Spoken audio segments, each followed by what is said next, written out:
Panguva ine the ruling party ZANU-PF iri kunyara after kuonekwa kunzi Esau Mutano anozikanwa kunzi is a pressure group leader and the driver wa minister Chadzamira anoonekwa kunzi akakontesta primary elections. Zvakaonekwa kunzi macritics akareza alama achiti munoregerei munhu akadai achikontesta ane a record yeviolence, ane a record yekuintimidata macitizens. Sanapinda mashoko panguva ino achinyaso kuonekwa achisuffer a humiliating defeat in the ZANU-PF primary election.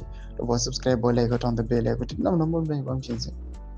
Esau Mutano, personal aide to Masvingo, Minister of State for Provincial Affairs and Devolution, Ezra Chadzamira, suffered a heavy defeat in the ZANU-PF Masvingo Urban Ward 7 primary election held on Saturday, losing to businessman Simbarashe Shoniwa, popularly known as Gweja.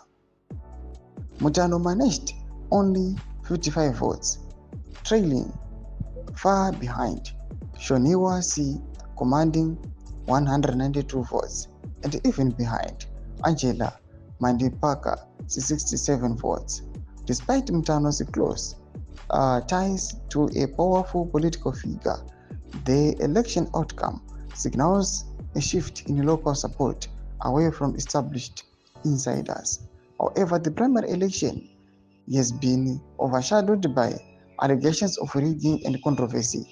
A ZANU-PF official Irujeko remained confident despite the claims, stating the ruling party is fully prepared for the Ward 7 Masvingo Urban Council by-election.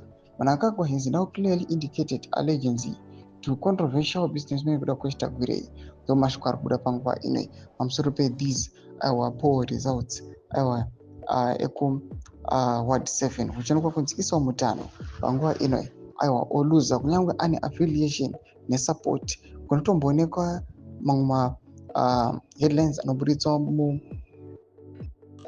Masvingo achinokwa kunzi this Esau Mutano ane dzimwe nyaya dzake dzinomboenda kumacourts achidhimandwa kuti abhadhare mari dzakasiyana-siyana, but haabhadhari and hapana kana kutsuma kwaanoitiwa even at the state.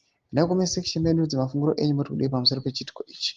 So subscribe or like, hit on the bell icon.